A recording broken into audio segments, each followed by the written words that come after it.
Hola y bienvenidos un día más a Negocios de Carne y Hueso, aquí en Negocios Televisión, un programa dirigido a emprendedores, empresarios, dueños de negocios y autónomos que son los que conforman el 98% del tejido empresarial de este país.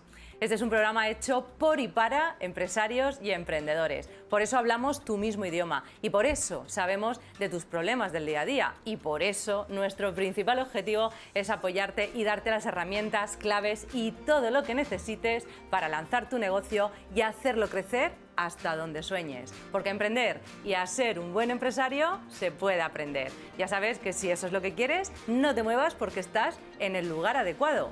Y como siempre, y antes de nada, te avanzo en sumario los contenidos que te hemos preparado en el programa de hoy.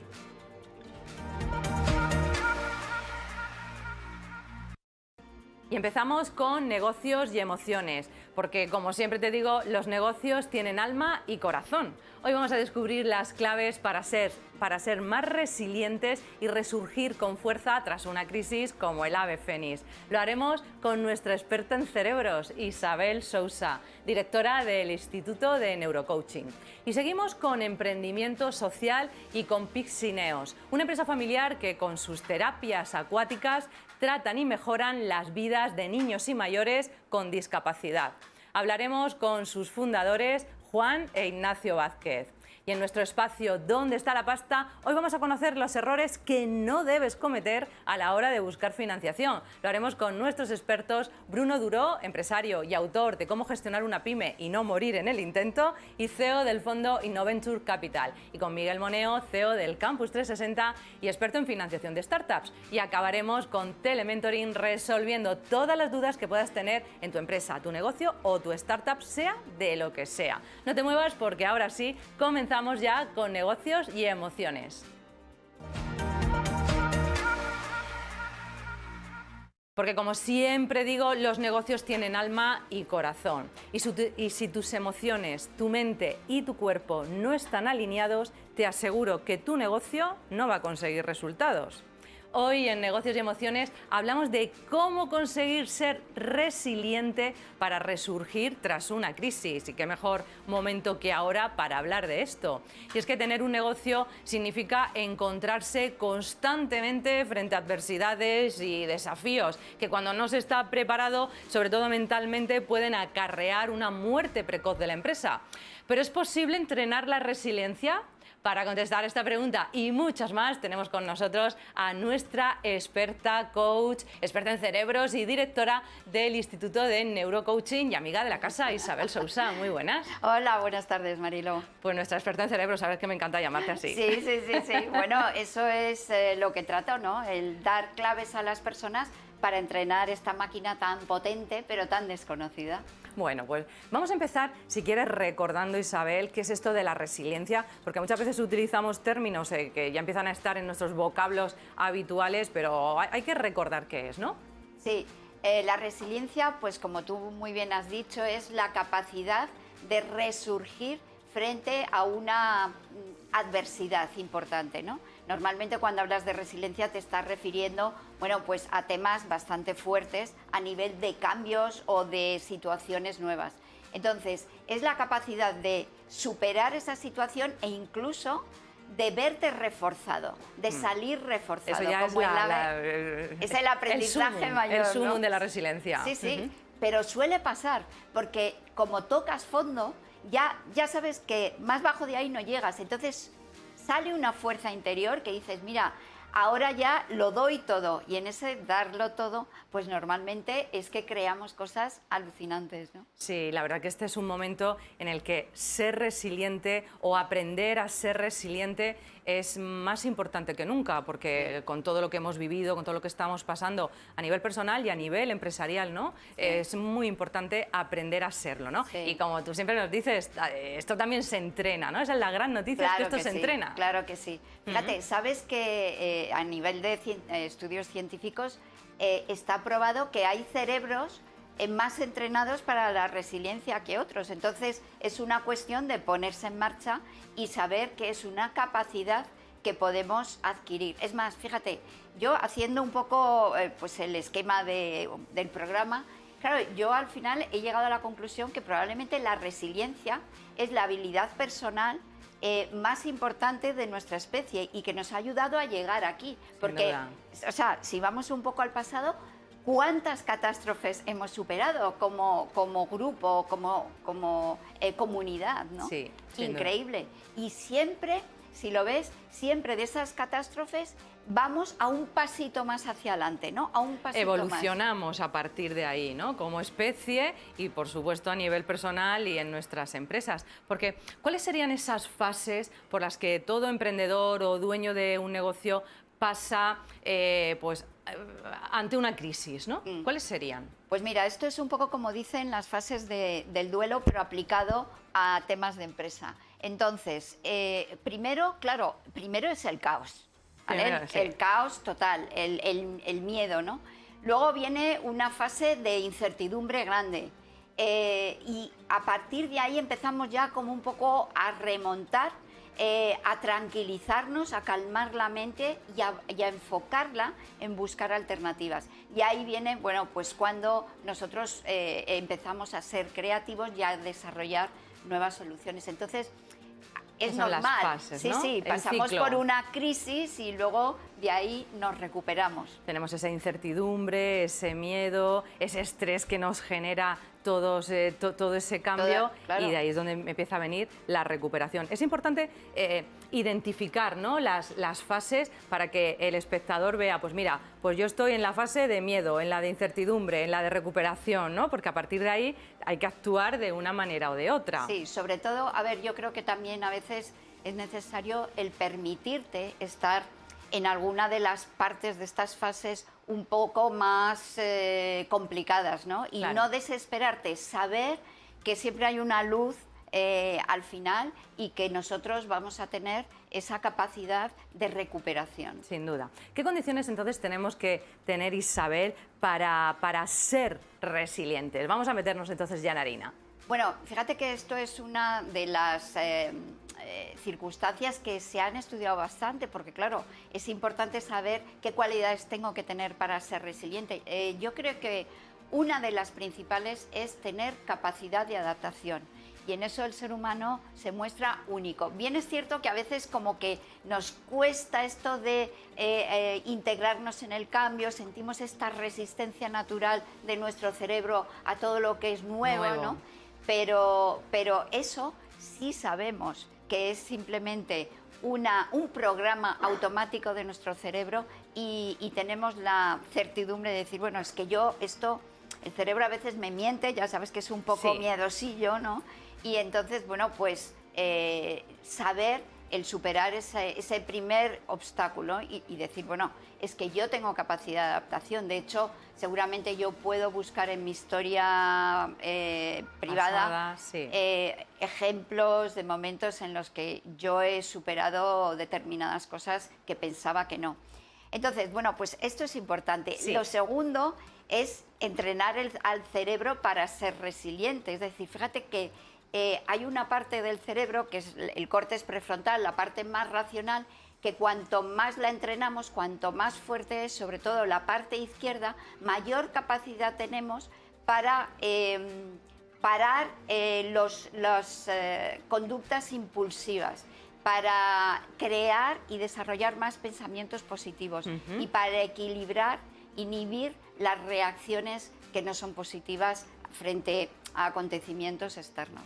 Entonces, bueno, entrenar ese cerebro, ya sabemos, en meditación, en saber estar en el malestar sin perder la calma, en ese diálogo interno que me apoye, todo eso me va a favorecer, lógicamente. Vamos a entrar ahora en conocer específicamente con lápiz y papel. Sabes que siempre nos gusta dar, pues venga, esas claves para que se las lleven y puedan empezar a aplicarlas en su día a día. Pero ¿qué diferencia, Isabel, a una persona resiliente de una persona que no lo es?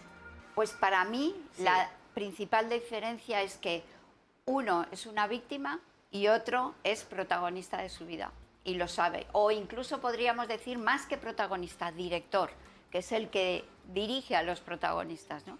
Entonces, fíjate que para empezar a desarrollar el tema de la resiliencia, lo primero que nos tenemos que dar cuenta y el primer paso a hacer es eliminar la queja de nuestra vida.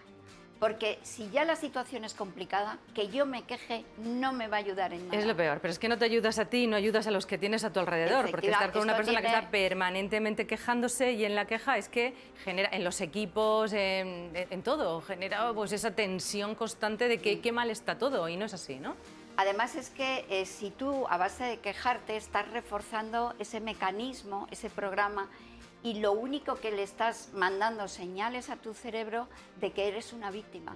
Y si tú envías constantemente este mensaje, tu cerebro va a actuar como víctima y solo va a ver las dificultades, solo va a centrarse en lo que no se puede hacer. Con lo cual, pues bueno, cuando identifiquemos a una persona que está permanentemente en la queja, es nada resiliente o muy poco resiliente, y es ahí donde tiene que empezar a actuar. Con lo cual, pues bueno, es una clave estupenda para empezar a trabajar. Vamos a ver entonces cómo se entrena esa resiliencia, esos pasos que tienen que dar nuestros espectadores, Isabel. Bueno, pues algo que yo creo que cambia un poco las circunstancias es lo que llamamos reencuadrar. ¿Vale? Venga. Reencuadrar la situación.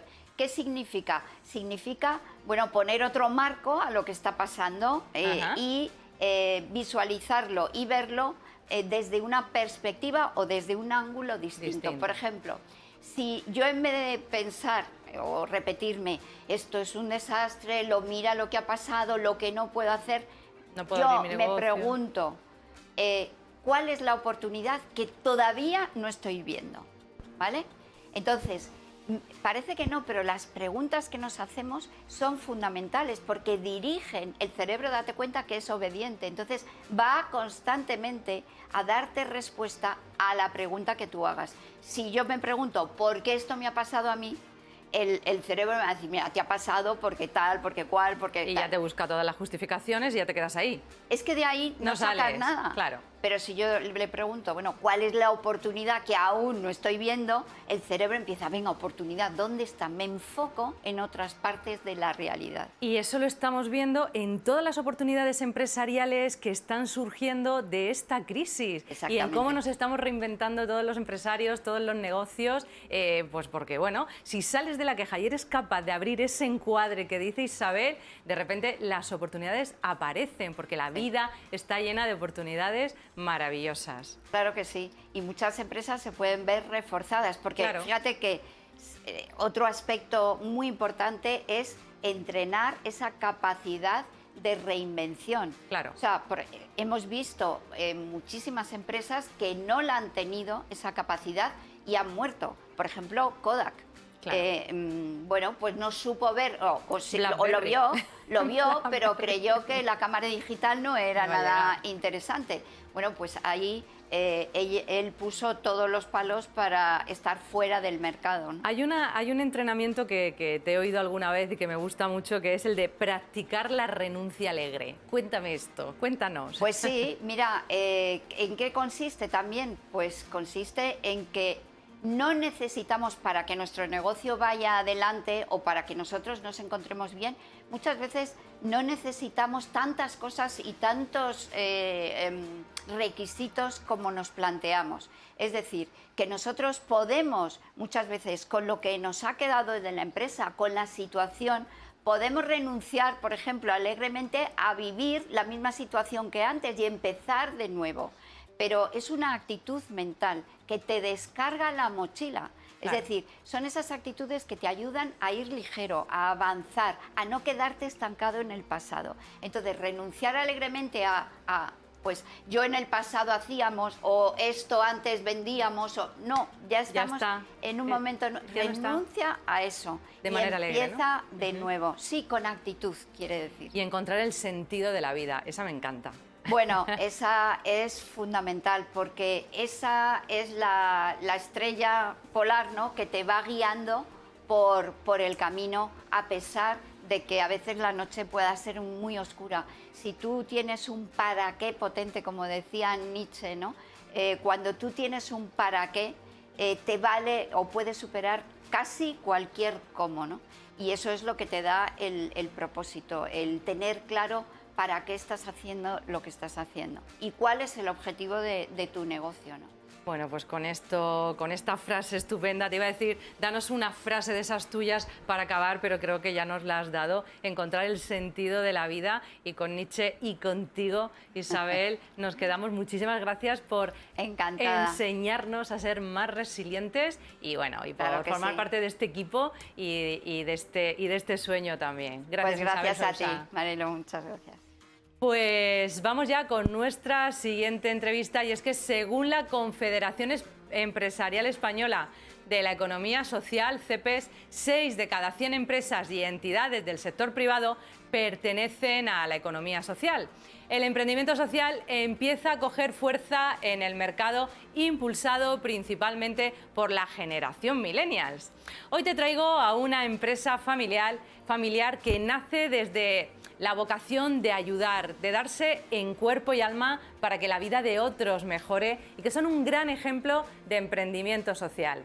Piscineos es una empresa familiar creada por Juan Vázquez y que actualmente gestiona su hijo Ignacio Vázquez.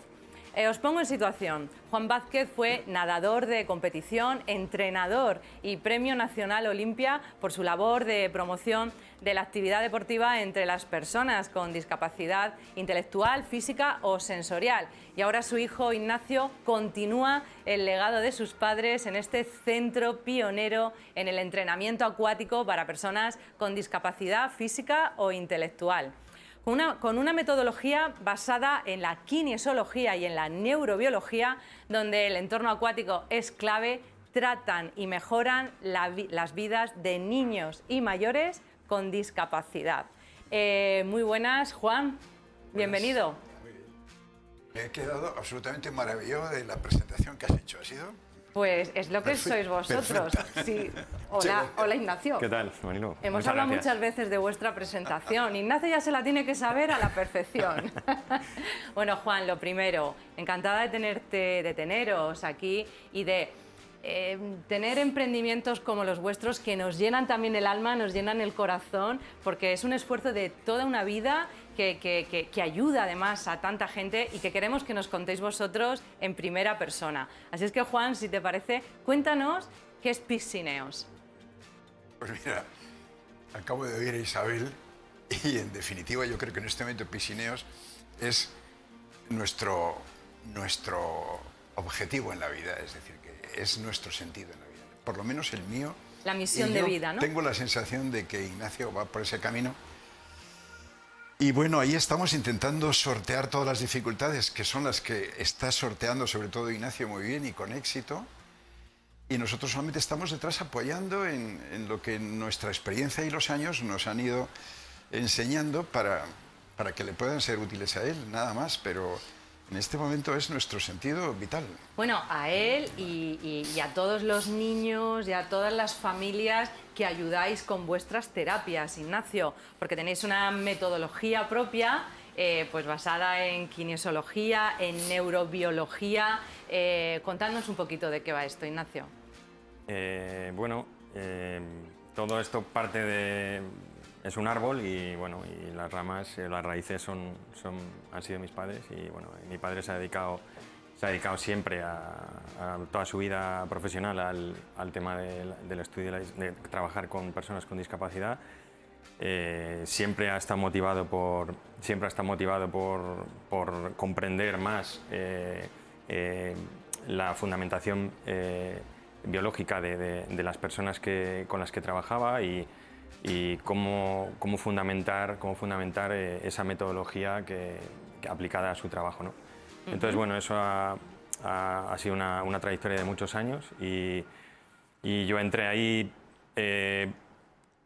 por seguir la trayectoria y porque lo he vivido desde siempre, desde pequeño y bueno, también mi trayectoria académica y profesional pues la podía haber orientado hacia otras ramas, pero al final me di cuenta que realmente a mí me gustaba eso, lo que más me gusta es ayudar a la gente y el trato con las personas y más especialmente con los niños y a raíz de ahí pues ya sigues estudiando y intentas mejorar y formarte pero bueno, lo que nace de una vocación y nace como vocación, pues al final, con las vueltas que da la vida y hay que adecuarse a los tiempos, pues Claro. al final es una empresa. Entonces, de repente... Claro, de repente una vocación se convierte en una empresa y tenemos delante Una pues, locura. una locura, Una ¿no? locura. O sea, algo que no sabemos muy bien cómo gestionar. Bueno, afortunadamente estáis buscando además esos caminos para aprender a gestionar, cosa que desde aquí os felicitamos. En tu caso, pues bueno, pues con formación, con el MBA del empresario y otras cosas. Pero volvemos a la historia de Juan, que es tan bonita, porque queremos saber cómo empieza esto. Nos ha hablado Ignacio de toda esa historia que hay detrás, que culmina en ayudar a las personas con discapacidad a través de unas terapias y de unas metodologías creadas por vosotros después de mucho estudio, porque sé que hay mucha ciencia y mucho estudio científico detrás de esas terapias y que dan unos resultados espectaculares para niños y mayores con discapacidad. Cuéntanos, Juan. Pues yo creo que me tendría que remontar a la época de entrenador profesional, trabajando con gente menuda, por ejemplo, hasta 12 años, viendo cómo, aprovechando cómo está evolucionando su corazón y sus órganos básicos, yo puedo convertir a esos sujetos en algo especial, de tal manera que pueden ser seleccionados para ir a lo que sería un campeonato europeo y teníamos que ir a Ginebra todos los años y decía, Dios mío, yo estoy viendo cómo transformo ese corazón de estos chicos en un volumen grande y que después, cuando sean adolescentes, van a construir sobre eso lo que quieran y estoy viendo cómo se transforman cuerpos más o menos con exceso de peso en cuerpos apolíneos. Yo digo, Dios mío, cuando me encuentro con personas que tienen daño en el sistema nervioso central, también en el mismo club, y empiezo a trabajar con ellos, pienso, Dios mío, igual que he cambiado determinados circuitos y determinadas rutinas y determinados patrones con estos niños sanos neurológicamente hablando, pues yo creo que puedo llegar a cooperar muy bien con los otros profesionales que estén trabajando con estos muchachos. Bueno. Y la historia empezó por ahí, por la década de los 70. Y entonces me cae en mis manos un libro de un famoso neurólogo, Luria, a comienzos de los 70, y cuando me tengo que enfrentar a cada discapacitado, pues veo que Luria me da muchas respuestas. Entonces me devoro el libro de Luria y a partir de ahí me he convertido en un enfermo neurótico de la neurociencia y sin dejar de perder la perspectiva humana. Y entonces me di cuenta que a lo mejor estaba machacando a esos niños en lugar de que tuvieran más tiempo para jugar. Y entonces empiezo a pensar, esto a lo mejor no es demasiado pedagógico, creo que las mejores marcas y las mejores medallas son sacar adelante personas que no pueden andar o que tienen otra dificultad. Y yo creo que empezó a derivar mi trayectoria por ahí, en esa época. ¿En qué momento detectas que el medio acuático favorece enfermedades o trastornos de discapacidad de algún tipo? Pues hombre, partiendo de una intuición al principio, pues yo era consciente que la piel capta mucha información, que tiene muchos sensores, tienen sus nombres, cada uno tiene su especialidad, y que eso aportaba mucha información al cerebro. Pero en la década de los 80, yo creo que fue en el 85, leo una experiencia que se lleva a cabo en la Universidad de Miami sobre cómo afecta a los niños prematuros cuando entran en las incubadoras un programa de masaje, cómo afecta a su desarrollo morfológico, de tal manera que la influencia es tremenda. Aumentan un tamaño corporal de un 40%, y luego cuando se les hace el seguimiento longitudinal hasta los 6 años, se ve que tienen un despegue intelectual estupendo. Entonces empiezo a pensar que los programas de baño, realmente, con la ceremonia del contacto con la piel, el hidratar al final, el enjabonar al principio y el frotar todo el cuerpo, pues que eran como 3 masajes.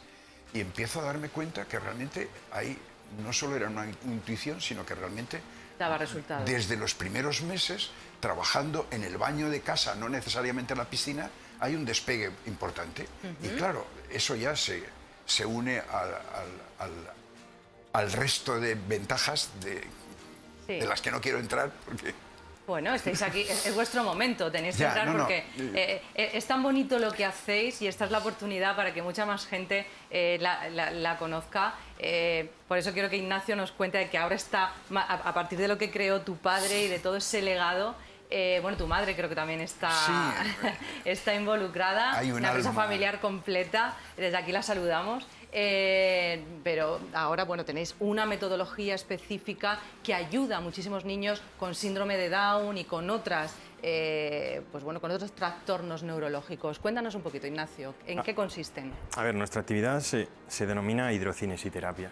Dilo de nuevo, porque yo no soy capaz de decirlo. Hidrocinesiterapia. Vale. Bueno, básicamente es bueno, la terapia basándose en el movimiento dentro del agua. Sí. Se enmarca dentro de la fisioterapia. Ajá. Entonces, nosotros en el centro tenemos fisioterapia normal, en sala, convencional, pues para traumatología, para cualquier Sí. patología. También tenemos fisioterapia en sala y cubrimos las primeras etapas de la educación física, la psicomotricidad. Y luego en el agua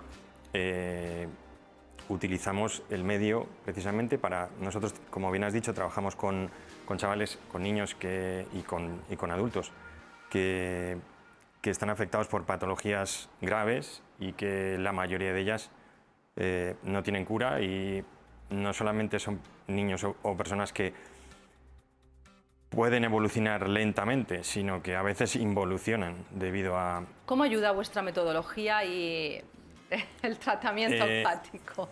Básicamente, estas personas que están afectadas de estas patologías tienen alterado su sistema, su sistema nervioso, pero tienen afectadas el desarrollo madurativo. Entonces, te encuentras con niños que las etapas evolutivas normales no las han cubierto.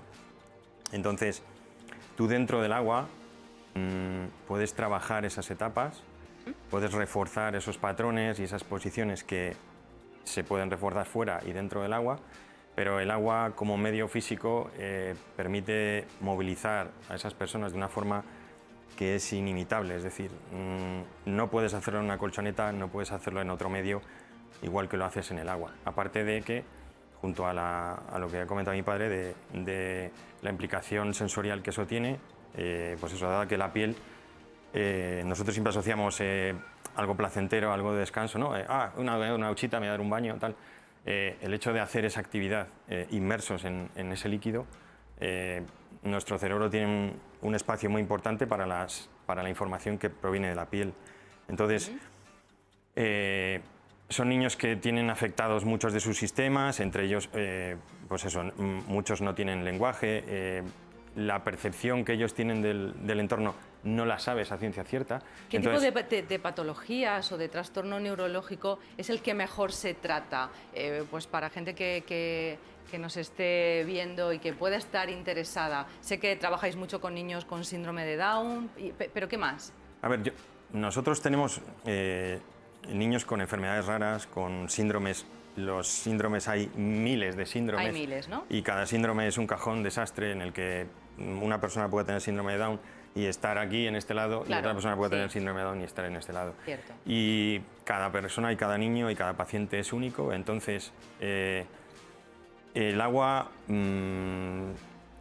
provoca un efecto adverso y nos vienen niños con experiencias negativas de otros sitios y tal. Entonces, nosotros, a lo largo de nuestra vida profesional, pues nos hemos ido especializando en los chavales más delicados, en los niños que realmente en otros sitios no les saben tratar, no llegan a ellos, no empatizan, no saben comunicarse. Hay niños que realmente tienen muchas dificultades de comunicación, pues el contacto físico, el cómo les hablas, el tono, cómo les movilizas, cómo Va todo unido, ¿no? Va todo empatizas unido, con ellos, claro. conectas, y si conectas con ese niño puedes trabajar con él, si no, no logras ningún resultado. Entiendo que eso es lo que principalmente os diferencia de otros centros, ¿no? Lo que está diciendo Ignacio, Juan, ¿no? Que, pues bueno, en otros sitios no consiguen evolucionar sus patologías y en Pisineos sí que lo consiguen. Sí, mira, hay premisas que no se pueden saltar y tú no te las has saltado por la forma que nos has tratado y tal. Hay un sistema nervioso que tiene un desarrollo muy secuencial. Tú tienes que conocer el sistema, el desarrollo secuencial. Hay zonas en el cerebro, oye, escuchando a Isabel me situó un poco en este tema. Hay una zona central en el cerebro que es la primera que se mieliniza, y ahí va la información de la piel. Entonces, la información de la piel es muy importante, pero la premisa es que cada situación a la que se enfrentan las personas, y ahí están nuestros pacientes, tiene que ser gratificante, porque hay una parte en el sistema nervioso que se llama amígdala, que es la que capta el efecto emocional que te producen las situaciones. Entonces, las terapias y toda la intervención con los niños tienen que ser divertidas, y el niño tiene que estar disfrutando. Y entonces el sistema nervioso tiene unos mecanismos que, si hay motivación fuerte, intrínseca, porque se lo está pasando bien, hay unos neurotransmisores, generalmente la noradrenalina, tal, pero hay una zona en el tronco cerebral que pone lo que se llama el factor de crecimiento para que se generen las nuevas conexiones. Entonces, eso es como una premisa que se debe dar, y eso nosotros la cuidamos O sea, muy meticulosamente. Claro, partís de algo muy potente, que es esa base central, y a partir de ahí desarrolláis toda esa metodología que me habéis contado. Yo ya la conozco porque Ignacio me la había adelantado, que es la que consigue que los niños evolucionen y mejoren, los niños y los mayores. A nivel empresarial sabemos que estos cuidados tan especializados de los que está hablando Juan y de los que nos has contado requieren de una inversión muy importante y requieren de tiempo y de proceso. Por eso es tan importante también, y os queremos apoyar desde aquí este tipo de emprendimientos, porque sabemos el esfuerzo que hacéis y desde luego hay que apoyar la iniciativa. Sé que ha sido dura, contarnos un poco cómo estáis evolucionando a nivel empresarial, porque nos quedamos ya sin tiempo. Ignacio, rápidamente. Rápidamente, pues... ¿Hacia dónde vais? ¿Qué buscáis? ¿Qué os gustaría? ¿Qué esperáis? Bueno, no es nada original, pero el confinamiento nos destrozó porque básicamente no teníamos plan B. Nuestro trabajo no tiene un plan B, es contacto directo, es piel con piel, y la posibilidad de reinventarse es muy reducida, es decir, o se hace así o no se puede hacer. Entonces, es volver a la situación estable en la que estabas antes de, y a partir de ahí intentar crecer y tratar de llevar esta metodología y este tratamiento a más niños, ¿no? Lo que pasa es que nos damos cuenta que al final es como todo, al final esto es un efecto de entrenamiento, ¿no? Es cuestión de frecuencia, y no es posible dar frecuencia, y eso es lo que nos gustaría. Bueno, lo estás trabajando, Ignacio, lo estáis trabajando, lo estáis haciendo muy bien. La escalabilidad de un proyecto así es complicada, evidentemente, no se puede digitalizar un tratamiento acuático de esta manera, pero sí se pueden generar mecanismos y procesos que permitan poder crecer. Es lo que estamos además trabajando, tratando de aportaros, y bueno, os deseo el mayor de los éxitos. Muchísimas gracias por venir aquí a contarlo, y por supuesto vamos a seguiros muy de cerca. Gracias por la labor que hacéis. Bueno, Juan, muchas gracias. Ignacio. Gracias por darnos esta oportunidad. Pues vamos un momento a publicidad, no te muevas porque ya volvemos para averiguar dónde está la pasta y mucho más.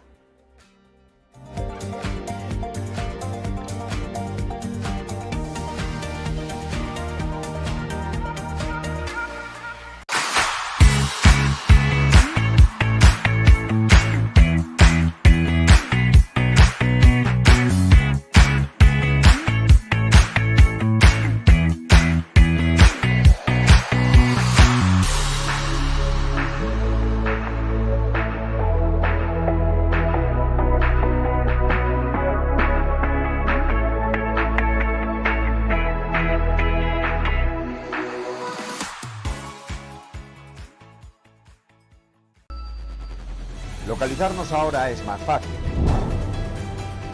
La economía a tu alcance. Empresas, inversiones, tecnología. Ya en la APP de Movistar. Vive la economía. Negocios Televisión.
de vuelta y vamos a averiguar ahora dónde está la pasta.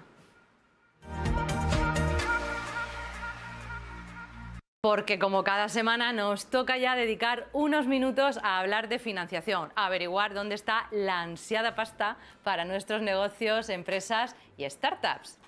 Recuerda mi lema, siempre hay dinero para un buen proyecto y un buen emprendedor, y que no te digan lo contrario.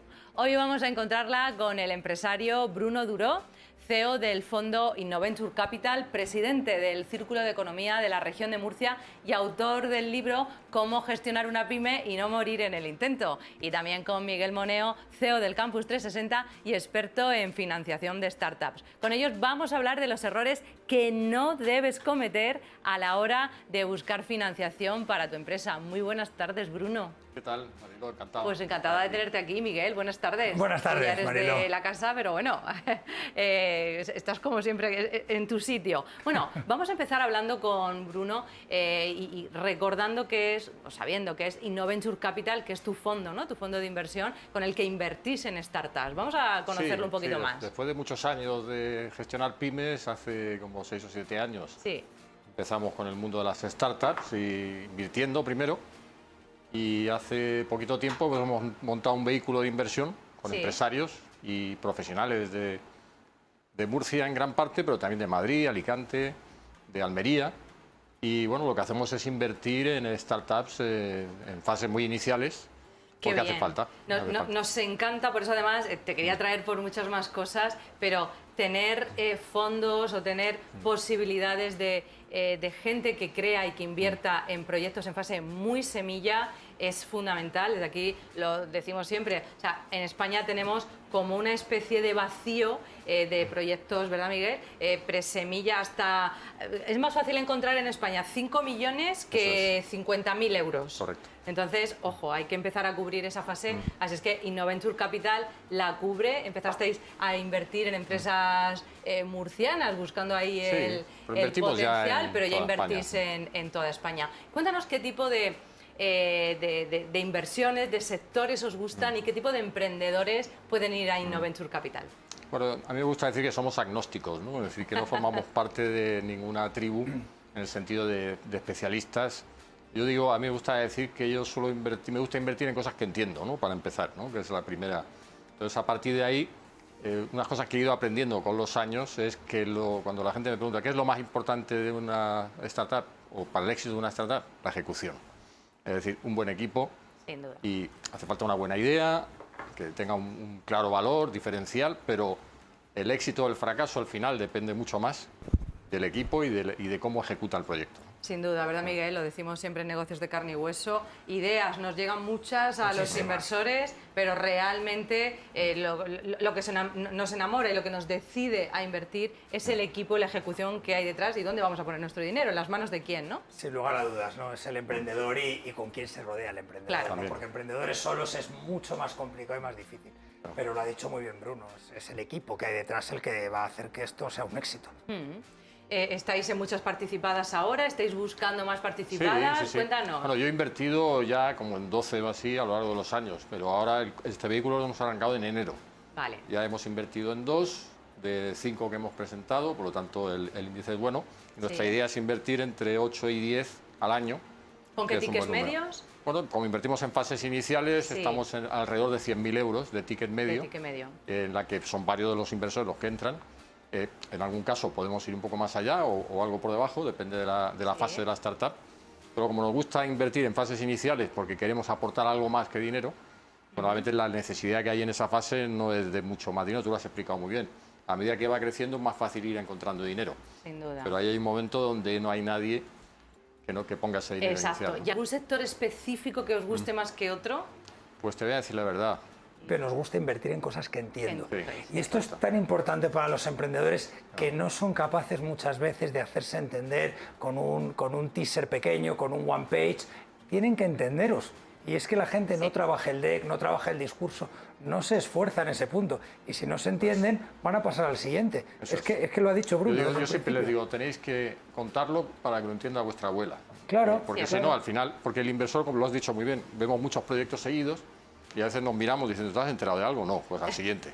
Así es, así es. Fijaros que os acaban de dar una super clave. Si contáis el proyecto y el inversor dice, ¿tú te has enterado de algo? Y te dicen que no. Mal asunto. Mal Ya asunto. estás fuera. Y lo decimos muchísimo, trabajar para que se os entienda. O sea, y eso hay que ensayarlo, entrenarlo, como nos decía Isabel, todo se entrena. Y el discurso se entrena para que sea muy corto y que se entienda. Si es que aquí se llevan otra super Y clave. algo muy importante, explicarle al inversor cómo va a ganar dinero. Porque muchas veces claro. se centran en el producto, la maravilla de su producto, y yo digo, yo no te invierto en un producto, yo invierto en un negocio. Claro. Y esa parte están tan enamorados de su producto que se te cuentan en 5 minutos, 4 y medio, te están explicando el producto, pero a mí eso me da un poco igual. El Porque producto quiero me da ganar igual. dinero. Quiero que me digas cómo voy a ganar Es dinero. que esa es la realidad, ¿no? O sea, tú cuando vas a comprar un coche, nadie te dice las válvulas, los cilindros, las revoluciones. Eso es algo añadido. Luego, tú lo que quieres es saber qué es lo que hace el coche por ti. Y el inversor quiere saber cómo voy a ganar el dinero, más o menos cuánto puedo ganar, cómo voy a salir. Eso es lo que me interesa. Claro.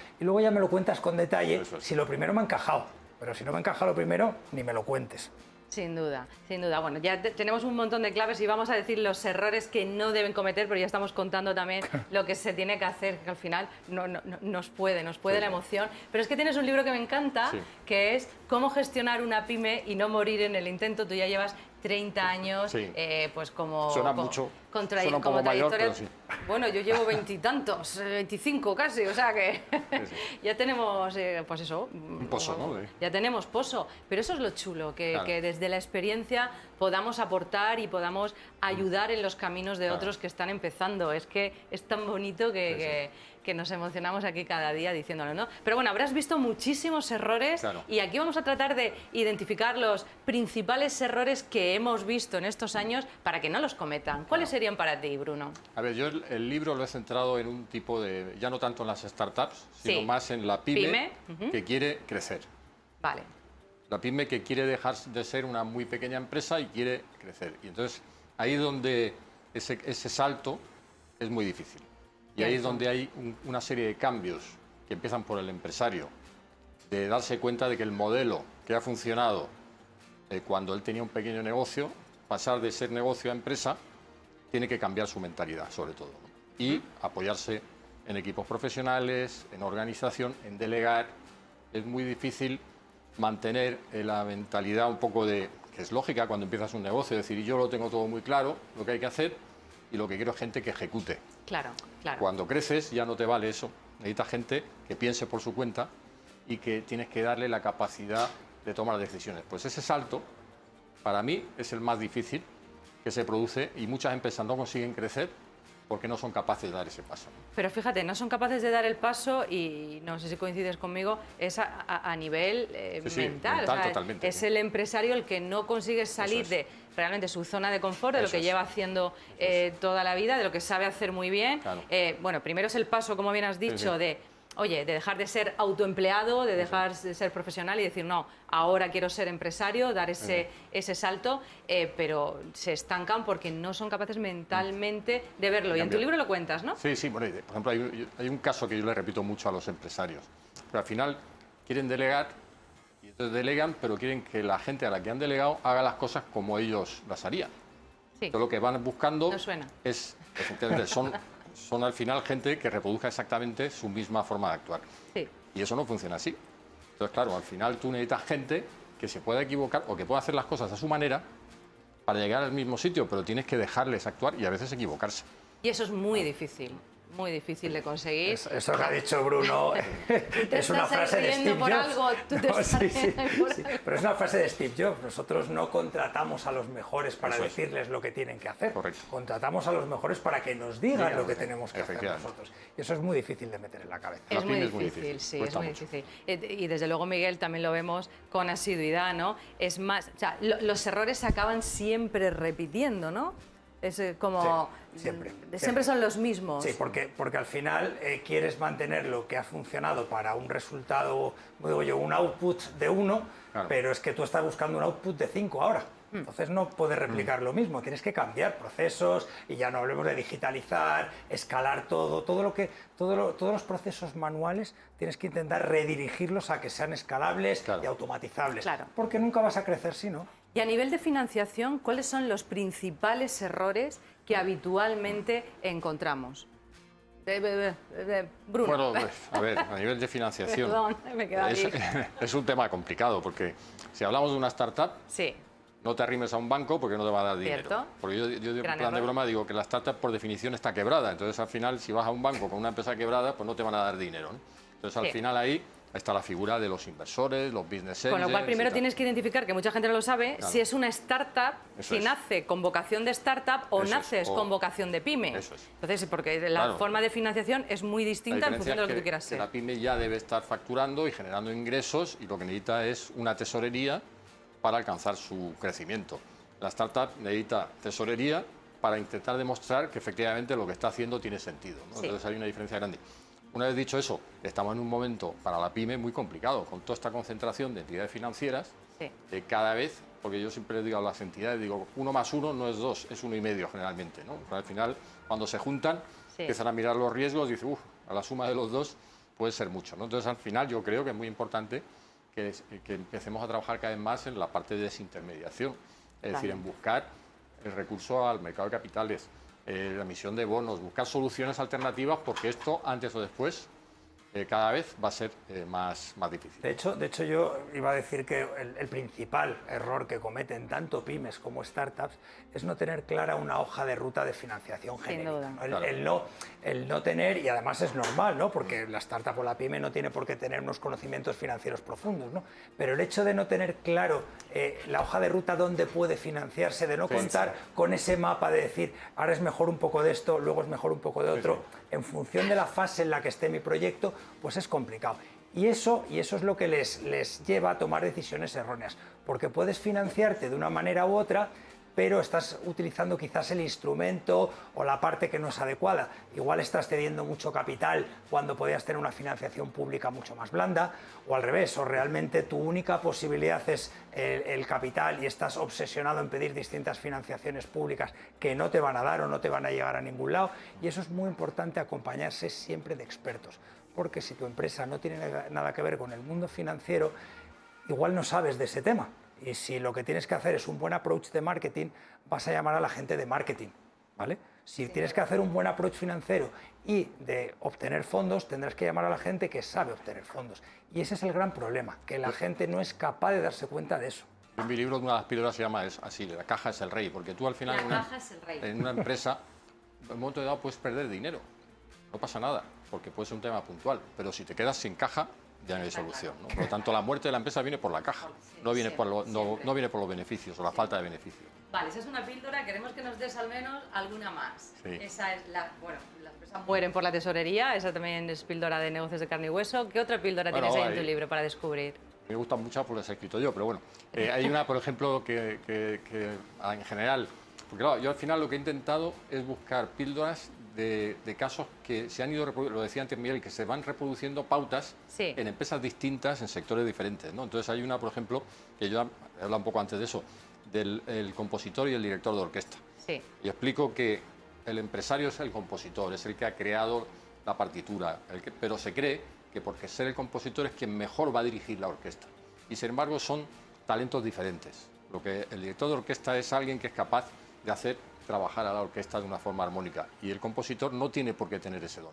¿Qué pasa? Claro. Que es muy difícil cuando tú has compuesto una pieza, decir, ¿quién mejor que yo para dirigir la orquesta? Y es donde está el error. Y en la empresa pasa eso. Muchas veces un buen gerente lo va a hacer mucho mejor que tú, aunque tú hayas sido capaz de crear la empresa, pero no eres la persona idónea para gestionarla, ¿no? Eso es, por ejemplo, una, ¿no? Pues una píldora estupenda. Nos vamos a quedar aquí porque tenemos un Iba a montón decir de... seguir con unas cuantas, pero lo dejamos aquí. Tenemos un montón de píldoras Compren el más, libro, están que aquí compren en el libro. cómo Compren el libro, gestionar claro, que la compren el pyme libro. y no morir en el De intento hecho, con lo el, tengo para regalártelo, o sea que... con el prólogo Encantado, de gracias, Bruno. Manuel Campovidal, Campovidal, sí, o me sea encanta, que, sí, que fantástico. fenomenal. Pero quedaros conmigo porque nos vamos a ir ya al telementoring.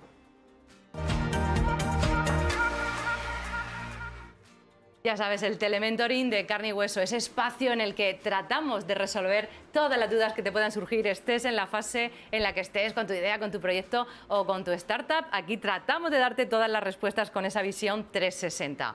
Te recuerdo que puedes dejarnos tus consultas enviando un correo a negociosdecarneyhueso@negocios.es o un audio de voz al 695 770 589. Vamos a responder las consultas de nuestros espectadores con Bruno y con Miguel, que ya les tenemos aquí, y con Carla, que está recogiendo, ya ha recogido las consultas que han llegado durante estos días. ¿Verdad, Carla? Tenemos una primera consulta. Muy buenas tardes. Sí, mira, Mario, de 34 años, de Alicante, nos dice que quiere tener su propio negocio por Internet. ¿Qué nichos le recomendáis de mercado? Creo que hay bastantes, ¿no?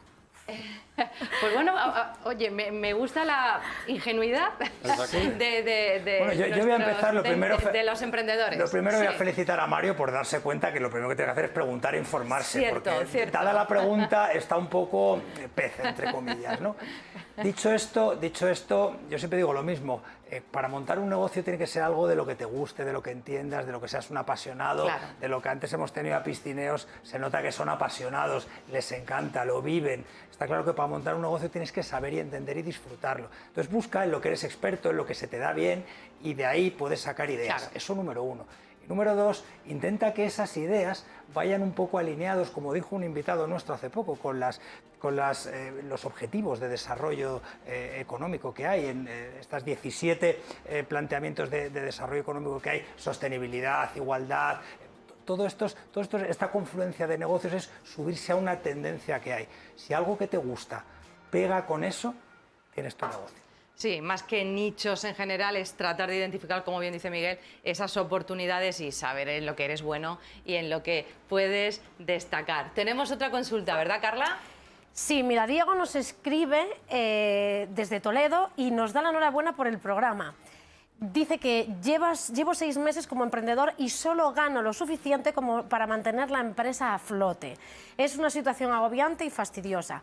¿Se siente de esta forma la mayoría de la gente que crea pequeñas empresas?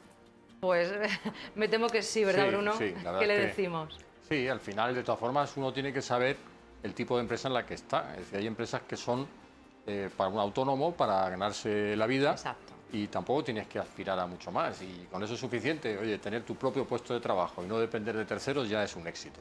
Cierto. A partir de ahí, cada caso es diferente, ¿no? Pero es verdad que es la dificultad. Si no, todo el mundo sería empresario, ¿no? Sí, todo el mundo se metería, pero yo creo que también es importante identificar qué es lo que tú quieres ser. Claro. Oye, pues si al final lo que quieres ser es un profesional independiente, un autoempleado, vivir para ti, pues ya sabes que ahí tienes un techo de ingresos, tienes, pues bueno, pues... Pero tienes otras compensaciones. Pero tienes otras compensaciones. Si realmente es muy respetable, si eso es lo que quieres ser. Si quieres tener una empresa, sabes que hay que dar otra serie de pasos y la transición no es fácil, pero se aprende, pero tienes que saber qué es lo que tú quieres. Efectivamente.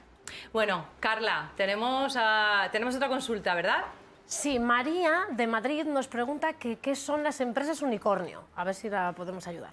Bueno, qué buena pregunta, ¿verdad? Me encantaría tener una empresa unicornio. Esa se la sabe muy bien, Miguel. Sí, todos nos la sabemos, ¿no? Son aquellas empresas que cotizan o valoran al menos 1.000 millones de dólares o euros, ya no lo sé, supongo que son dólares, pero bueno, vamos a decir euros, que es más, ¿no? Es una empresa unicornio, no sé si María es lo que está aspirando en el futuro, hay que pensar bien alto, ¿no?, para poder alcanzar las metas. Bueno, todos los inversores al final pues tratamos de identificar cuando invertimos cuál puede ser el próximo unicornio, ¿no? Porque ahí pues evidentemente es lo que queremos. Bueno, en España hay pocos unicornios, se está empezando a ver más. Por eso se llaman unicornios, ¿no? Exacto. Son difíciles de encontrar, ¿no? Son difíciles Habrá más seguramente con el paso del tiempo y además la profesionalización del ecosistema emprendedor español, que cada vez lo está haciendo mejor, sin lugar a dudas. No sé lo que opinas tú, Bruno. Sí, totalmente. Pero vamos hacia adelante y habrá muchos más unicornios, estoy seguro. Hay proyectos muy potentes. ¿Tenemos tiempo para una consulta más, Carla? Pues Adrián, que nos llama desde Oviedo, nos pregunta qué libros le recomendaríais en el ámbito del emprendimiento, startup y las finanzas personales. Ahí tienes, creo que uno ya que te van a decir. Pues vamos, sin duda. Creo que no Cómo hay ninguno gestionar mejor. una pyme y no morir en el intento es uno de ellos. Isabel tiene también un libro estupendo. Recuérdame el título. neurociencia aplicada al coaching, donde, bueno, averiguas un montón de cosas de cerebros. Solo con nuestros invitados ya tenemos muchísimos libros. ¿Alguno que tú les recomiendes, Miguel? ¿Alguno que a ti te haya sido especialmente útil? A mí me gusta mucho, yo le recomendaría uno que se llama Sapiens, que no es específicamente del sector, pero que creo que te va a ayudar a comprender cómo la humanidad ha evolucionado y por qué, y dónde vamos a ir. Mira, hay uno que me parece muy interesante que se llama Cruzando el Abismo, de Christiansen, que lo que habla es precisamente cómo pasar ese salto de ser una pequeña startup sin métricas a convertirte en un proyecto de éxito. Ese abismo, cómo hacer para atravesarlo. Entonces, sobre todo gente que tiene visión de startup, creo que es un libro muy interesante. Muy bueno, muy interesante. Bueno, esperamos haberte dado 3 o 4 ideas para leer este verano como mínimo. Carla, creo que nos queda tiempo para una más. Para una más. Esta es muy curiosa. Hola, mi nombre es Esteban. Como joven emprendedor estoy comenzando con una nueva pequeña empresa. ¿Y cuáles son las 3 tareas diarias que pueden llevarme al éxito absoluto? No sé si son solo 3. Nos encantan estos jóvenes emprendedores. Tres son pocas, pero 3 bueno, tareas diarias. Me parece bastante loable que un joven emprendedor pregunte, porque muchas veces no preguntan, ¿vale? A mí hay una tarea que me encanta, y tengo que reconocer que es mirar las cuentas del banco muy asiduamente. Como bien ha dicho Bruno, las empresas mueren por la caja, porque es una frase que tenemos clarísimamente, y eso hay que evitarlo siempre. Esa es una. ¿Cuál le darías tú? Para mí hay una fundamental que es estar en la calle y hablar con los clientes o potenciales clientes. Demasiadas veces el emprendedor se centra en su producto y se olvida de que hay un cliente ahí, que lo importante es que ese cliente se lo compre, ¿no? Falta contacto con el cliente. Por lo tanto, que pase todos los días un rato hablando con clientes o potenciales clientes. Sí, pero esos clientes intentar que no sean amigos y familiares, claro, que nos van a decir que todo está estupendo, y sobre todo como la prueba del algodón. Es decir, mi producto te encanta, pero ¿estás dispuesto a pagar por él? ¿Y cuánto? Yo utilizo mucho las matrices de feedback, que son muy útiles y que se rematan con eso, ¿no? ¿Me lo comprarías y cuánto estarías dispuesto a pagar? Pues yo añadiría una tercera, para mí es muy importante y además si se consigue desde el principio incluirlo en tu agenda, necesitas sacar tiempo para ti a nivel personal. Es fundamental. Y parece que cuando empezamos el tiempo nos come, no llegamos, y es que si ya no llego para ganar dinero, para tal, pues hay que sacar tiempo para dedicártelo a ti, para tu momento de ocio, tu momento familiar, tu momento personal, tu momento de pararte a pensar. Te aseguro que es clave para que no te atore el día y para que tú consigas dominar el día y no el día te acabe dominando a ti. Bueno, esperamos haber dado pues unas cuantas claves y herramientas. Gracias, Bruno Duró. Gracias, Miguel Moneo. Nos quedamos sin tiempo. Hasta aquí nuestros negocios de carne y hueso de hoy. Espero que hayas disfrutado y te hayamos dado un montón de herramientas claves y consejos para tu día a día. Volvemos la próxima semana con más historias de emprendedores y empresarios de carne y hueso, aquí en Negocios Televisión. No nos faltes.